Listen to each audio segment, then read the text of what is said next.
नमस्कार प्रणाम। हम इंडिया टीवी न्यूज के चैनल के माध्यम से दिखावल चाहता नहीं कि आज के युवा ए सरकार में कितना कठिन परिश्रम से अपन जिंदगी गुजारता रहे। देखिए आज के बीच आज एगो पत्नी के बीच में कितना बड़ियार लफड़ा भइल बा। का भइल बा बाबू बताओ तो। का बताई रहुआ से हमरा बड़ी श्रद्धा लागल रहल कि हमर पति आर्मी में नौकरी करत, बाकी सरकारे निकम्मा बा।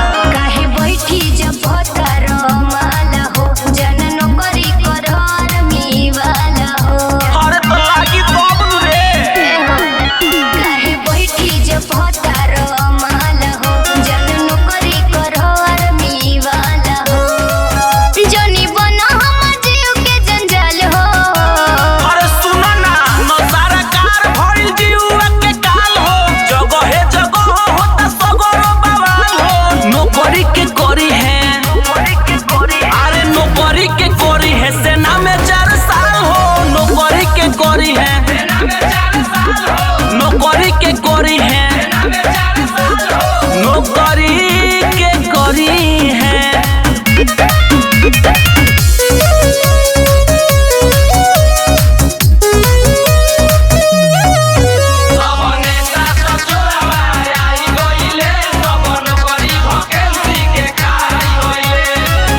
सोचले रहनी देशवा के नाम करब, दुश्मन के सीमा पर तमाम करब।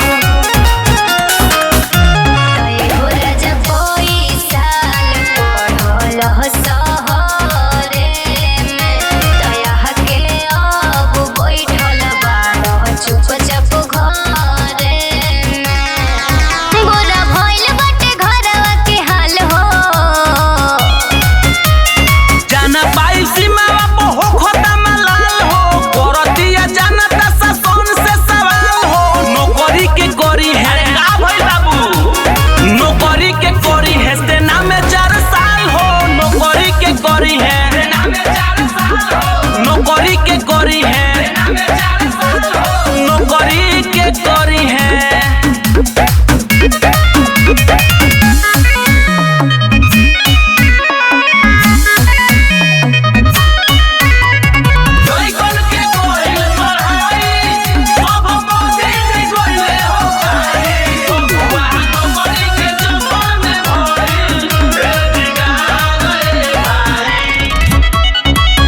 बगली में नइखे हमारा कहेस, नेता सब करत बाटे आएस। पढ़ल लिखल राजा तू कहबे करे के हो। लागे नियत में बा खोट सरकार के हो। पढ़े वाला के बजन के बेकार हो। लागता कि मोदी कौनो चलता रे चाल हो। युवा लोग के कइले बारे बड़ी बुरा हाल हो। नौकरी के करी है, नौकरी के करी है सेना में 4 साल हो। नौकरी के करी है, नौकरी के करी है, अरे नौकरी के करी है।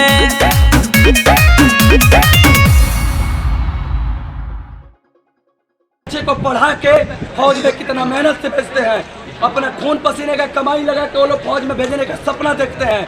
और इन लोग का जो मर्जी वो कानून बना देगा। देश किसी के बाप का नहीं है। जितना अधिकार इन मोदी का है, जोगी का जिसका भी है, उससे अधिकार बामे है। और हम इस देश के हैं। अगर हमारा युवा का बात कोई ना सुनेगा तो हमारा आंदोलन जारी रहेगा। अगर हम फौज में नहीं गए तो उसके लिए मरना शहीद रहेगी। मंजूर है, हम मरेंगे। कबूल है।